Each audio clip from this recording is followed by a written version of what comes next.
बातें कर सकते हो, सिर्फ बातें। तुम्हें कुछ नहीं आता है, तब है तो कुछ करो, करो कुछ। तुम्हें मेरी आवाज आ रही है? अगर मेरी आवाज आ रही है तो जैसा मैंने कहा है तुम्हें करना होगा। मार दो उसे, मेरा कहा मानो, और जो मैंने कहा है वो करो तुम। मार दो उसे। योर ऑनर, सारे गवाह और सबूत यही साबित कर रहे हैं कि खून प्रीतिका ने ही किए हैं। नहीं, जज साहब, ये सब झूठ है। झूठ तो आप बोल रही हैं प्रीतिका जी, खून आप ही ने किए हैं। नहीं जज साहब, मैं बेकसूर हूँ जज साहब, निर्दोष हूँ मैं। Your honour, your honour. हाँ, मैं सुन रहा हूँ, बोलो क्या कहना है तुम्हें। योर ऑनर, मेरे फाजिल दोस्त नीलेश जी के पास अपने डिफेंस में पेश करने के लिए कुछ है ही नहीं। कोर्ट का कीमती वक्त जाया न किया जाए। योर ऑनर, कोर्ट का वक्त बेशक कीमती है, लेकिन उससे भी कहीं ज्यादा कीमती है एक बेकसूर इंसान की जिंदगी। मैं ये साबित कर दूंगा। मेरा कहा मानो, और जो मैंने कहा है वो करो। Order, order. फैसला सुनाने से पहले अदालत 2 घंटे के लिए स्थगित की जाती है। That's all.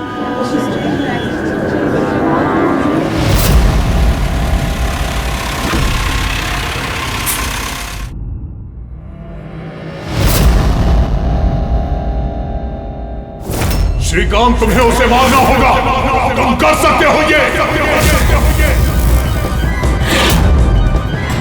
उसे जिंदा रहने का कोई हक नहीं है, उसका मरना जरूरी है। मार दो श्रीकांत।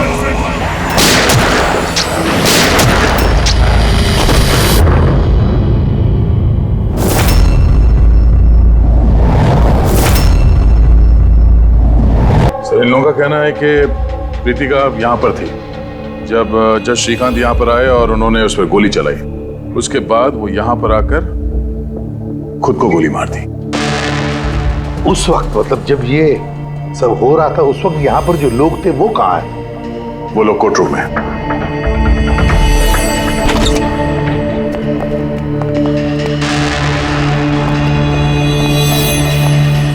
जरा डिटेल में बताइए क्या हुआ यहाँ पर।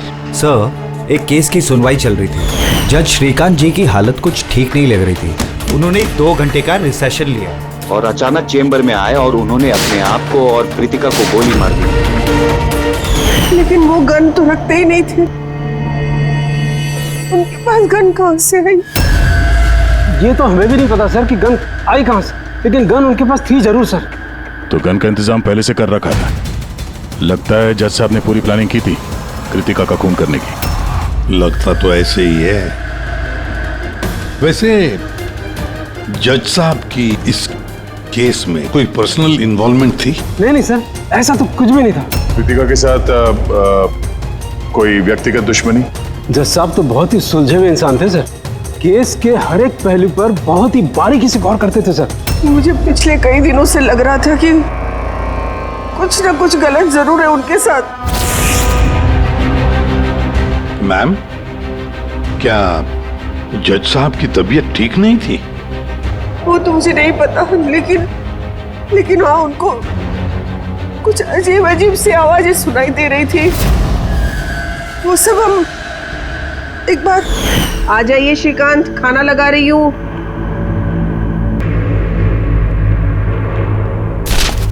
इन पड़ोसियों की जुबान पे लगा भी नहीं, जब देखो अनाप शनाप बकते रहते हैं। अरे क्या हुआ श्रीकांत, इतना क्यों चिढ़ रहे हो? पहले जाके इन पड़ोसियों का मुंह बंद करो, नहीं सुननी मुझे उनकी बकवास। कैसी बातें कर रहे हो श्रीकांत? पड़ोसी थे बेचारे, पिछले 1 महीने से लंदन गए हुए, और उनकी आवाज यहाँ तक कैसे आ सकती है? कुछ भी बात कर रहे हो आप श्रीकांत। कौशल, पता नहीं श्रीकांत को क्या हो गया है, कुछ अजीब सा बिहेव कर रहे हैं। और पता है तुम्हें, उसे पड़ोसियों की आवाज सुनाई दे रही है, जबकि वो घर बंद है, वहां पे कोई नहीं है। किसे बता रही हो सब? किसे बता रही हो? और तुम क्या समझती हो? तुमसे झूठ बोल रहा हूं मैं? पूरा बात ऐसे, नाटक बंद करो। बताओ, तुम लोगों ने इस घर में क्या छुपा रखा है? बताओ मुझे, बताओ। मैं सब जानता हूं, सब जानता हूं मैं। तुम मुझे पागल बनाने की कोशिश कर रही हो ना? हैं? श्रीकांत ये तुम्हें क्या हो गया है? हाँ, अपनी हालत देखो क्या बना के रखी है। और यहाँ पे कोई नहीं है, किसकी आवाज सुनाई दे रही है तुम्हें? सुनाई दे रही है, मुझे उनकी आवाजें सुनाई दे रही। यही है, लेकिन मैं किसी की नहीं सुनूंगा, किसी की नहीं सुनूंगा। कहीं उन्हें कोई दिमागी बीमारी तो नहीं थी? नहीं सर, 15 अप्रैल तक तो ठीक थे, लेकिन हम रेड कैंडी हॉस्पिटल गए थे ना, उसके बाद ये सब कुछ होने लगा था उनके साथ। Red candy hospital? जी सर, इस हॉस्पिटल में चल के पता करते हैं कैसा क्या हुआ था वहां पे कि ये जज साहब अचानक ऐसा बर्ताव करने लगे। सर, इस केस में आखिर बचा ही क्या है? जिस आदमी ने खून किया उसी ने अपने आप को मार लिया। वही तो पता लगाना है ना फ्रेडी, वही तो पता लगाना है कि एक जज ने अपने सामने वाले आरोपी को गोली क्यों मार दी, खून क्यों किया, और तो और उसके बाद में अपने आप पर भी गोली चलाई। क्यों?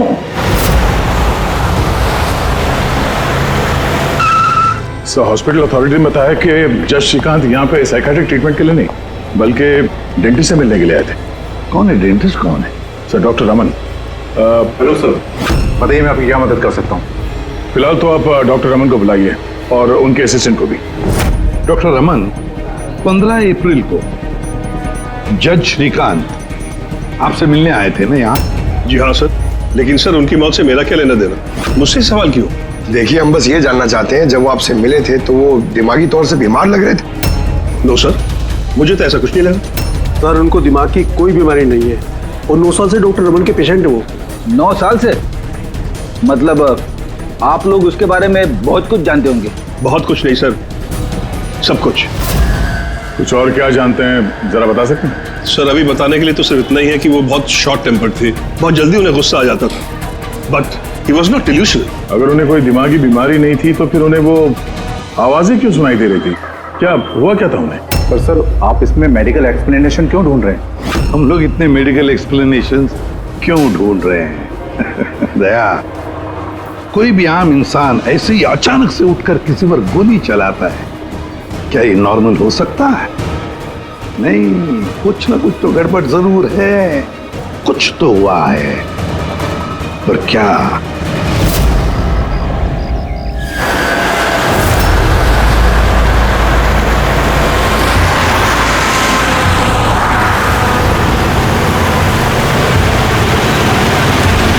वीरेन, तुम बेकार की चिंता करते हो।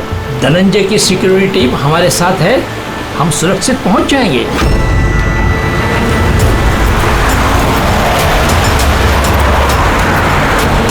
वो बात तो ठीक है, लेकिन आपको धमकियां मिल रही हैं। देखो वीरेन, हमारे कामों में धमकियां मिलती रहती है और ऐसी धमकियों से मुझे डर नहीं लगता है।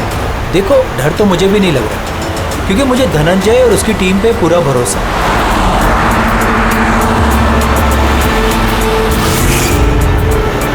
सर, हमने हॉल के 500 मीटर तक लोगों के जाने पर रोक लगा दी है और हर जगह सीसीटीवी से निगरानी की जा रही है।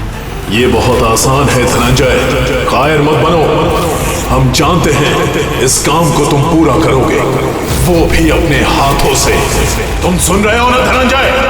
तुम बुज़दिल नहीं हो तुम बुज़दिल। कायर मत बनो, इस काम को तुम पूरा करोगे। सर, क्या बता रहे थे तुम ब्लॉक बी के अरेंजमेंट के बारे में? सर, मैं ब्लॉक बी के बारे में बात नहीं कर रहा था। सर, आप ठीक है ना? आपकी तबीयत कुछ खराब लग रही है। मेरी तबीयत ठीक है, मैं ठीक हूँ।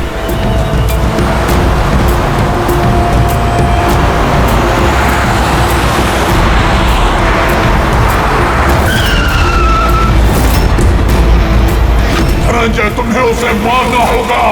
खत्म कर दो उसे, मार दो धनंजय, मार दो। गाड़ी रोको।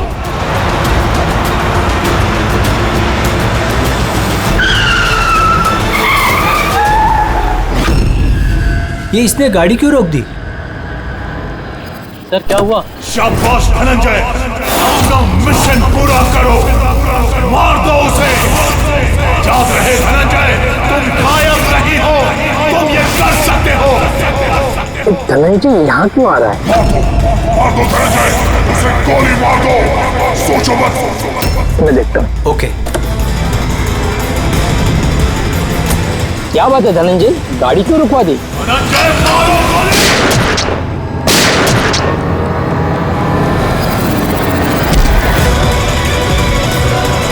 ओह माय गॉड! संजीव जी, आपको क्या हो गया? धनंजय, ये क्या कर दिया तुमने?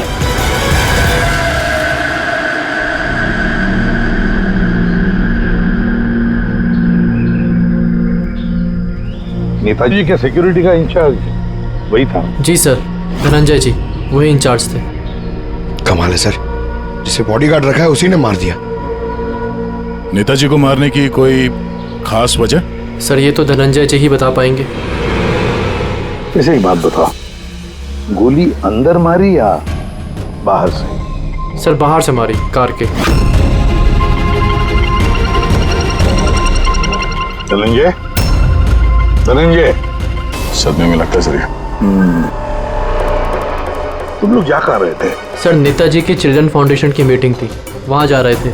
हमारी गाड़ी आगे थी और नेताजी की कार पीछे, और मैं धनंजय जी से नेताजी की सिक्योरिटी के बारे में बात कर रहा था, पर ये मेरी बातों में ध्यान नहीं दे रहे थे और कुछ खोए खोए से लग रहे थे सर। इनके चेहरे में एक अजीब सी बेचैनी थी। मैंने उनसे पूछा कि क्या हुआ, तो कुछ बहकी सी बातें करने लगे। सर जब श्रीकांत के साथ भी तो ऐसे ही हुआ था। कहीं ये दोनों केस एक जैसे तो नहीं है? और कोई साथ में था नेताजी के? वीरेंद्र जी सर। वीरेंद्र जी? जी सर। आप नेताजी के साथ थे ना? हाँ सर, मैं ही था। नेताजी ने आपको कुछ बताया इस धनंजय के बारे में? सर नेताजी हमेशा धनंजय की तारीफ किया करते थे, उनकी जान को खतरा था। अभी कुछ दिन पहले ही धनंजय ने उनकी जान बचाई थी। बड़ी अजीब बात है सर, कुछ दिन पहले जिस आदमी ने नेताजी की जान बचाई, आज उसी ने उनका खून कर दिया। एक गोली मारने के बाद धनंजय ने भागने की कोशिश की? नहीं सर, खुद को गोली मारने की कोशिश की थी सर। बड़ी मुश्किल से सिक्योरिटी वालों ने उन्हें रोका था सर। कमाल है सर, जज श्रीकांत ने खून करने के बाद अपने आप को गोली मार दी और इसने भी अपने आप को गोली मारने की कोशिश की। काम करते हैं, धनंजय को ब्यूरो ले चलते हैं, वहीं से उससे पूछताछ करेंगे। और फिर एक बात समझ में नहीं आ रही है दया, खून करने के बाद खूनी अपने आप को गोली मार लेता है, क्यों?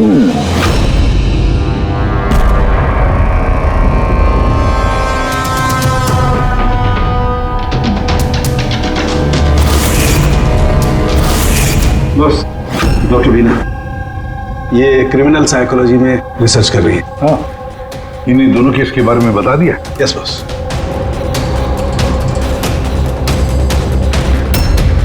मेरा बेटा कहाँ है? मुझे उससे मिलना है। श्री नेताजी के सिक्योरिटी इंचार्ज धनंजय की माँ। उसे यहाँ क्यों लाए हो? देखिए, आपके बेटे ने नेताजी का खून किया है। जी नहीं, मेरा बेटा किसी की हत्या नहीं कर सकता। वो तो खुद बीमार है, उसकी दिमागी हालत ठीक नहीं है। क्या बीमारी है आपके बेटे को? पिछले कुछ दिनों से उसे कुछ आवाजें सुनाई देती है।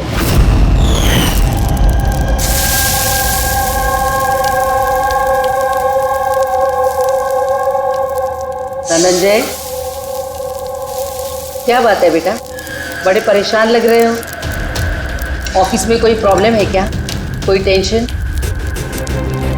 2 दिनों से तुम मेरे साथ भी ठीक से बात नहीं कर रहे हो।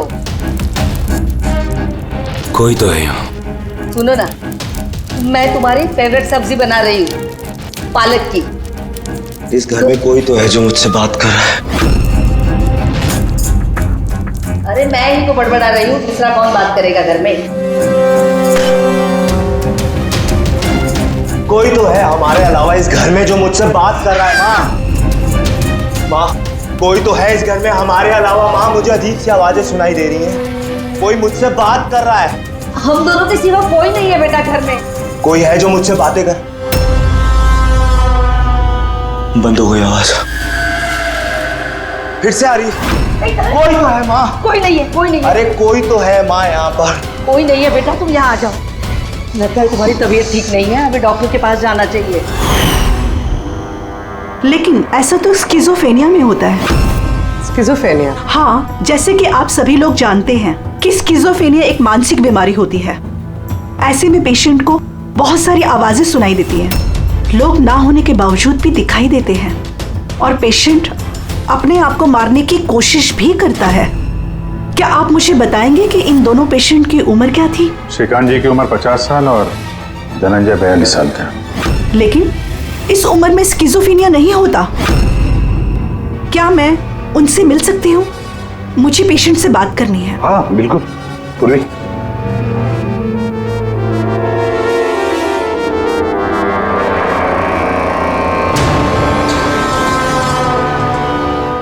धनंजय, तुमने संजीत को क्यों मारा? मैं कुछ पूछ रही हूँ। धनंजय, तुमने संजीत को क्यों मारा?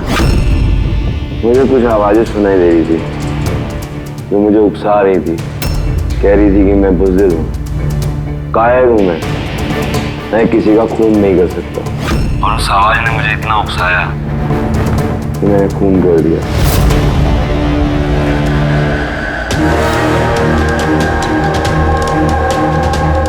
और ये तुम्हारा गाल? ये गाल क्यों सूजा हुआ है? मेरे दांत में इन्फेक्शन है।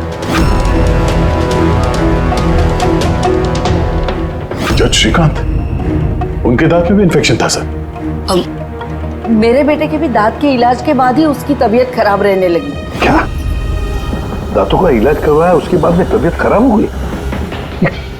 किस डेंटिस्ट के पास इलाज करवा रहा था वो? Doctor Raman, red candy hospital. Red candy hospital गए थे ना, उसके बाद ये सब कुछ होने लगा था उनके साथ। है ना बड़ा अजीब कोइंसिडेंस। धनंजय और श्रीकांत दोनों का भी दांत का प्रॉब्लम, दोनों का डेंटिस्ट भी एक, और ट्रीटमेंट के बाद दोनों की तबीयत भी बिगड़ जाती है। ये कैसा कोइंसिडेंस? गड़बड़ है, बहुत बड़ी गड़बड़ है। इस धनंजय और जज श्रीकांत के दांतों का एक्सरे निकलवाओ, पता तो चले सारा चक्कर है क्या।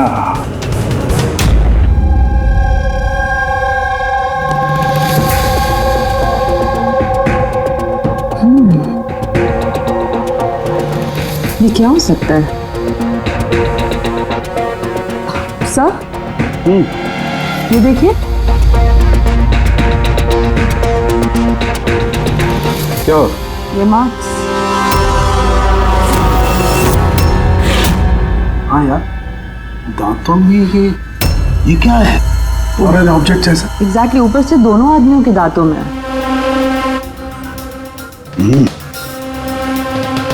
दोनों आदमियों के दांतों में कुछ फॉरेन बॉडी जैसा कुछ।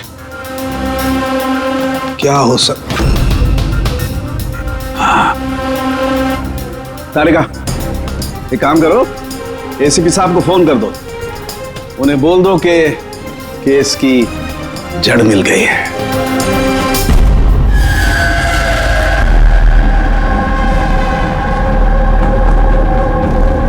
ये देखो बॉस, दोनों के दांतों में इस तरीके की चिप।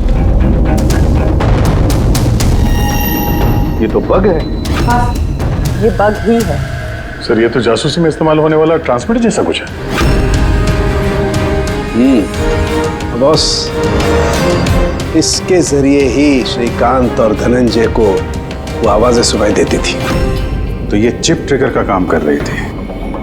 इसी के जरिए वो उकसाने वाली आवाजें उनके कानों तक पहुंच रही थी और वो लोग किसी की जान तक लेने को मजबूर हो गए। मुझे तो लगता है ये काम डॉक्टर रमन का ही है।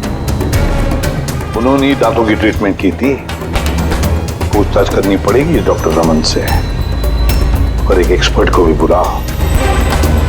ट्रांसमीटर के बारे में पूरी जानकारी लेते हैं उससे। डॉक्टर रमन, दांत में ट्रांसमीटर लगाने का काम कब से शुरू कर दिया आपने? ट्रांसमीटर? हाँ, किस ट्रांसमीटर की बात कर रहे हैं आप सर? उसी ट्रांसमीटर की बात कर रहे हैं जो जज श्रीकांत और सिक्योरिटी ऑफिसर धनंजय के दांत में फिट किया गया था। देखिए, मेरा यकीन कीजिए, मैंने कोई ट्रांसमीटर नहीं लगाया है। ये क्या बकवास कर रहे हैं आप? डॉक्टर साहब, दांतों में ट्रांसमीटर क्यों लगवाएंगे? सर, आप हमारे हॉस्पिटल को बर्बाद करने पे तुले हैं।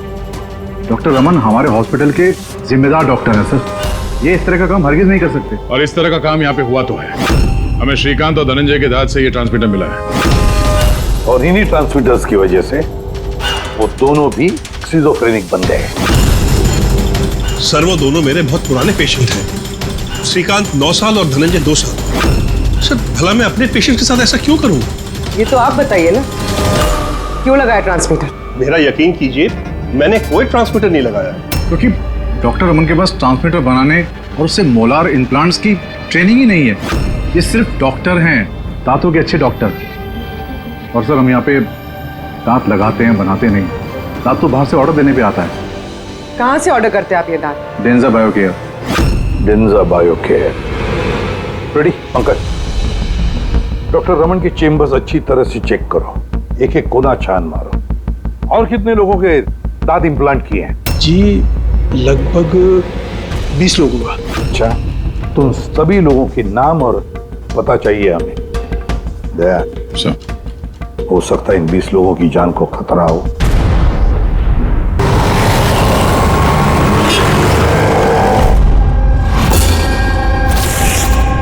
कुछ समझ में आ रहा है? हाँ सर, कुछ समझ में आ रहा है। यही कि ये ट्रांसमीटर जितना छोटा है उतना ही पावरफुल है। कितनी रेंज है इसकी? सर इसकी रेंज यही कोई 15 से 20 मीटर है। यानी अगर इस ट्रांसमीटर से किसी को कम्युनिकेट करना है तो उसे 15 से 20 मीटर के दायरे में रहना होगा। इसकी फ्रीक्वेंसी हम लोग ट्रैक कर सकते हैं? बिल्कुल ट्रैक कर सकते हैं, लेकिन उसके लिए हमें पहले ये जानना होगा कि ये ट्रांसमीटर कितने हर्ट्ज पे काम करता है। तो पता लगाओ कितने हर्ट्ज पे काम करता है ये, क्योंकि फ्रीक्वेंसी हमारे लिए बहुत जरूरी है। जहां पर ये फ्रीक्वेंसी एक्टिव होगी वहीं पर हमारा खोज ही होगा। ठीक है सर, आप थोड़ा सा वक्त दे दीजिए, मैं जल्दी पता लगाने की कोशिश करता हूँ। ठीक है। ये कहानी आके रुक जाती डॉक्टर रमन के नाम पर। सारा का सारा शब्द डॉक्टर रमन पे ही है। लेकिन सर वो अपने पुराने पेशेंट का खून क्यों करेगा? हाँ सर, हॉस्पिटल एडमिनिस्ट्रेटर बता रहा था कि ऐसा ट्रांसमीटर बनाने की काबिलियत डॉक्टर रमन में नहीं है। तो शक के घेरे में तो ये कविता और वीरेन भी है। हो सकता है इनमें से किसी ने मारा। हो सकता है, बिल्कुल हो सकता है, लेकिन ये जो भी है वो 15 और 20 मीटर के दायरे में ही काम कर रहा है।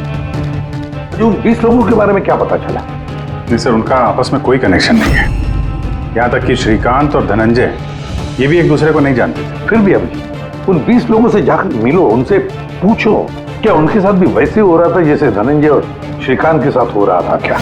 और एक बात, लॉर्ड चेंबर और चेंबूर, पता लगा वहां पर कितने सेलफोन एक्टिव थे उस खून के दौरान। और देख, उस दांत बनाने वाले कंपनी में जाकर पूछताछ करो, देखो कौन हो सकता है जो दांत में ट्रांसमीटर फिट कर सकता है।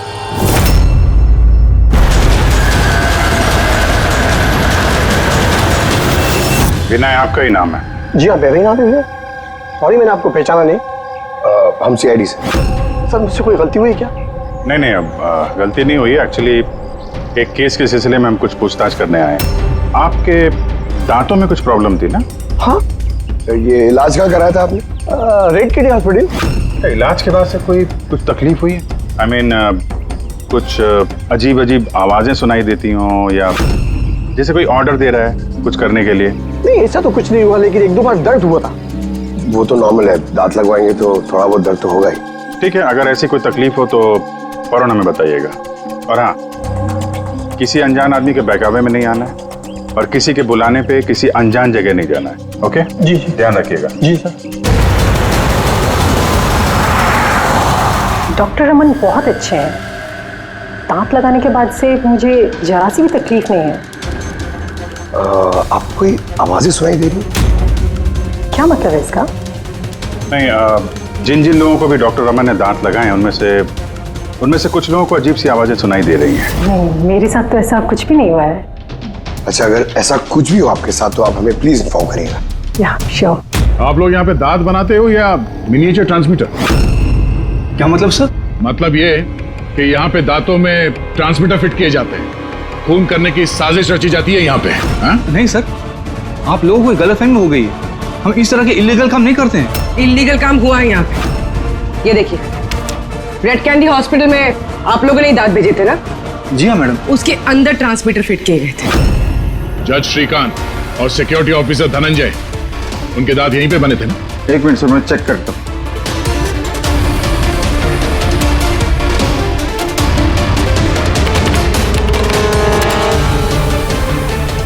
हाँ सर, दांत तो यही बने हैं, लेकिन अगर वो हमारी एम्प्लॉय रूपाली होती जिसने ये दांत बनाए हैं तो सच्चाई पता चल जाती। कहाँ है आपकी वो एम्प्लॉय रूपाली? वो तो कल रात गुजर गई। कैसे गुजर गई? उसे अस्थमा अटैक हुआ था, लेकिन हैरानी की बात तो ये है कि उसे कभी अस्थमा था ही नहीं। जी हाँ सर। उसके घर का एड्रेस देना सर। दांत कब लगवाया आपने? सर 2 महीने हो गए। कोई प्रॉब्लम हुई आपको? नहीं, कोई प्रॉब्लम नहीं सर, जब से दांत लगाया सब ठीक है सर। कुछ आवाजें सुनाई दे रही हो अजीब अजीब सी? नहीं सर, पर हुआ क्या सर? देखिए, रेड कैंडी हॉस्पिटल में जितने लोगों ने भी ट्रीटमेंट कराया उन्हें कुछ प्रॉब्लम्स हो रही हैं और उनमें से 2 जन की तो मौत भी हो चुकी है। सर मैं मरना नहीं चाहता सर। नहीं, आप घबराइए मत, ऐसा कुछ नहीं है। आपको कभी भी ऐसी कोई प्रॉब्लम हो कि कुछ अजीब अजीब सी आवाजें सुनाई दे रही हो, या फिर कोई ऐसा आदमी दिख रहा हो जो है नहीं, मतलब दूसरे बोल रहे हैं कि किससे बात कर रहे हो, तो अगर ऐसा कभी हो तो फौरन हमें कांटेक्ट करिएगा। और कितने लोग बचे पंकज? सर चेक करने के लिए और 5 लोग बचे हैं सर। 5 को भी जल्दी से जल्दी चेक करना होगा। क्या पता उस हत्यारे का अगला निशाना इन्हीं में से कोई हो। हाँ सर।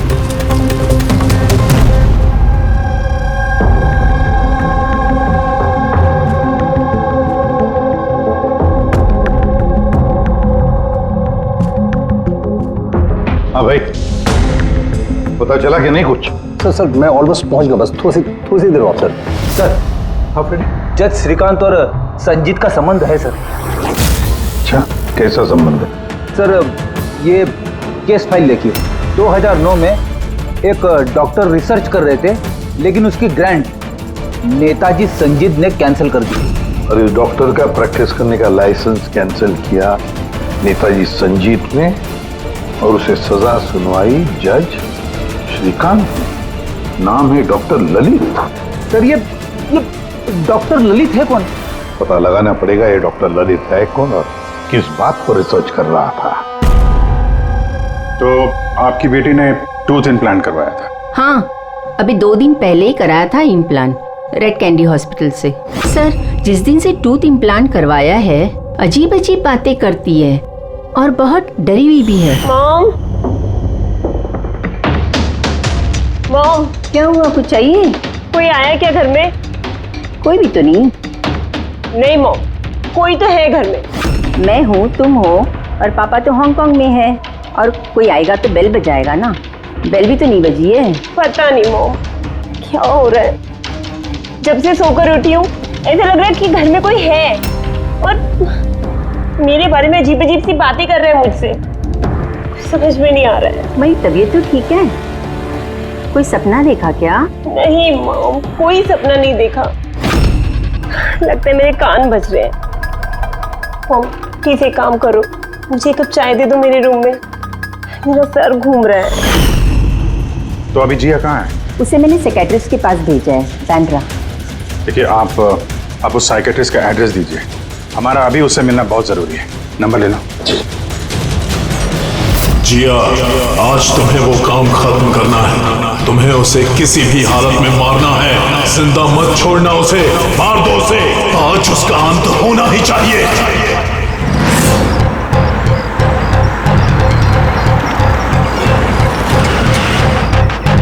कहाँ जाएंगे मैडम?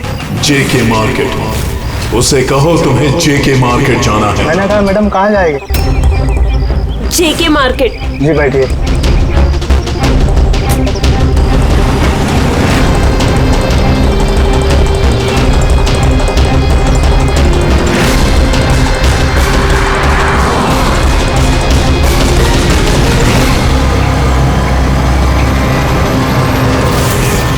तुम डरपोक हो तुम, कुछ नहीं कर सकती तुम, 1 नंबर की डरपोक हो।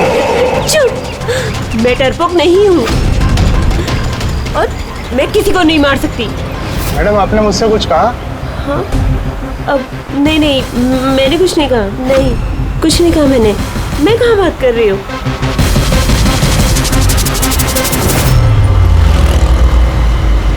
जिया, तुम्हें उसे मारना होगा।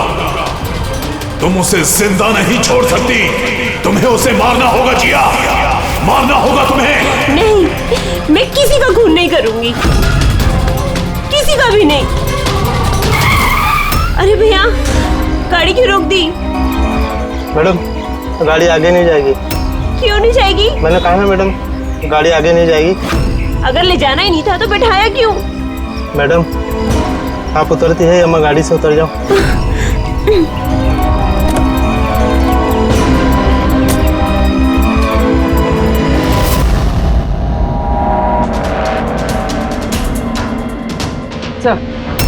सर, वॉचमैन और पड़ोसी बता रहे थे कि रूपाली यहाँ 3 महीने पहले शिफ्ट हुई थी और अकेली रहती। फिर चेक करते हैं अच्छी तरह से।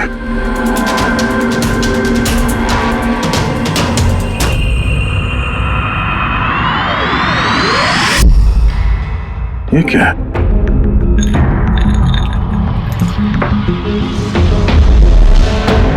इतने सारे एयर ट्रांसमिटर्स।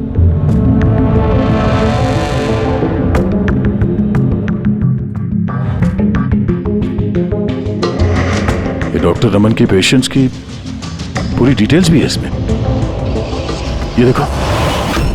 सर, ये जिया तो वही है जिसके बारे में अभिजीत सर ने हमें बताया था। सर, ये रूपाली, ये कहीं किसी की कठपुतली तो नहीं थे?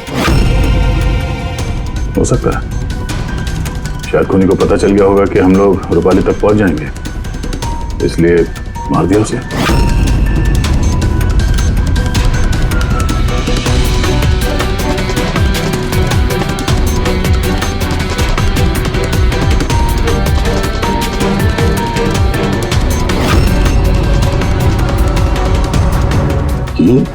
ये नेताजी, संजीत, वीरेन और जिया, इन तीनों के चेहरे पे रेड सर्कल। नेताजी के चेहरे पे क्रॉस मारा हुआ। नेताजी तो मारे गए, अब बचे ये वीरेन और ये जिया। मतलब अगला नंबर इनका है।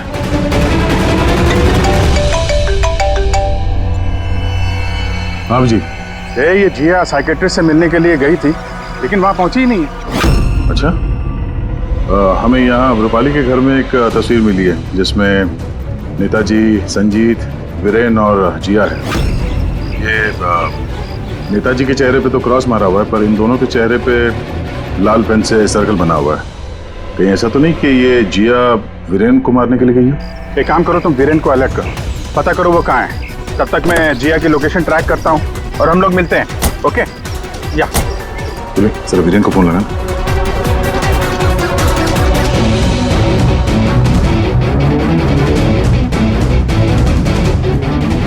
सर, वीरेन का फोन तो बंद है। सर मिल गया।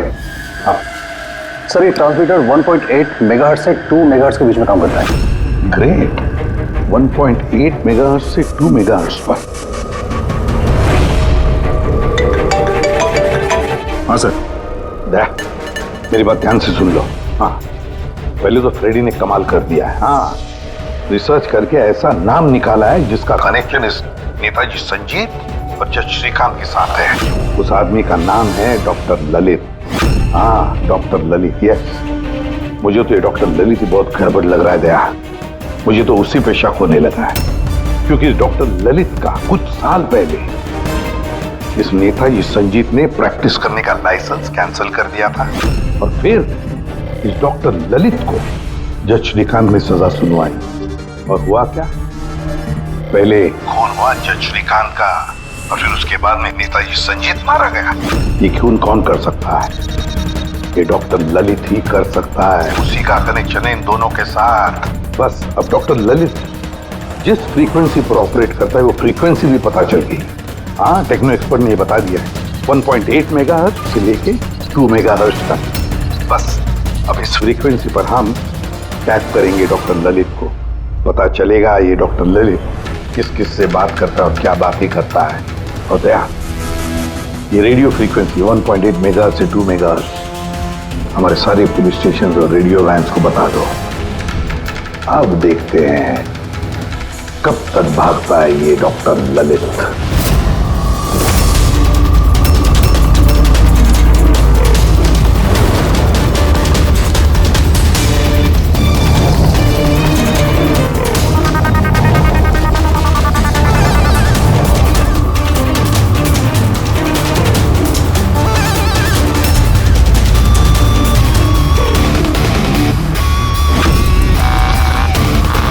इस फ्रीक्वेंसी पे कोई हरकत नजर नहीं आ रही। जब भी बोलेगा पकड़ा जाएगा। पूरी मुंबई इस फ्रीक्वेंसी को हर 5 किलोमीटर में ट्रैक कर रही है। अगर जिया वीरेन को मारने निकली है तो वो खूनी 1.8 या 2 पे जरूर आएगा।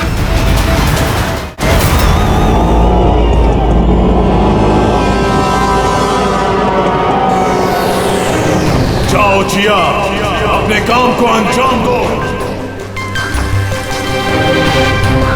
ये कौन हो सकता है जो संजीत के खूनी के बारे में मुझे बताने के लिए यहाँ बुलाया है? जिया, उसे मारना होगा तुम्हें। उसे जिंदा रहने का कोई हक नहीं है।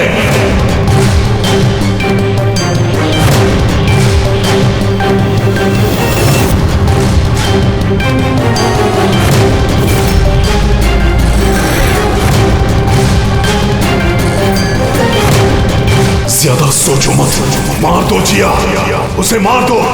उसे जिंदा रहने का कोई हक नहीं है। उसकी तरफ देखो, पहचानो उसे, वो तुम्हारे सामने है।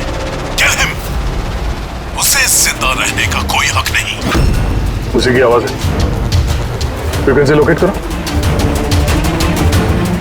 देखो, अपनी बैग से गन निकालो।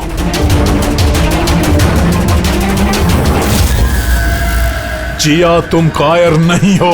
Shoot him, shoot him. Location क्या बता रहा है? सर, जेडी मार्केट मरोल दिखा रहा है।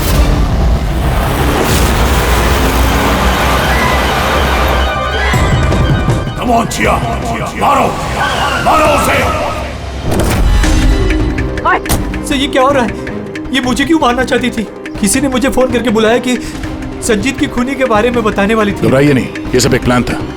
आप अभी सेफ हैं, आप जा सकते हैं। Okay sir, thank you. तो खूनी यहीं कहीं होगा। भीड़ में मिक्सअप हो गया है। सिग्नल यहीं है, देखते हैं।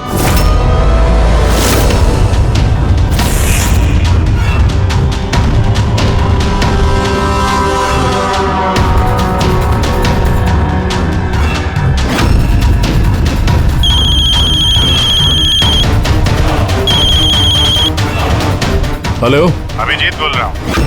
कभी हमसे भी मिल लिया करो। अरे इधर उधर क्या देख रहा है? तेरे पीछे हूँ। डॉक्टर ललित,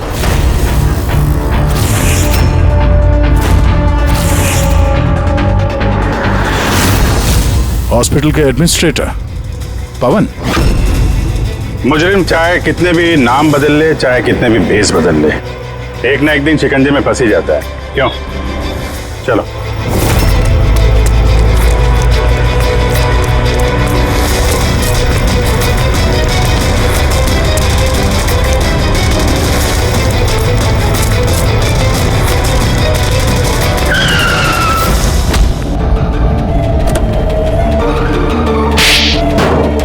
जज श्रीकांत और नेताजी संजीत, इन लोगों का खून क्यों करवाया तुमने? से बदला लेना चाहता था।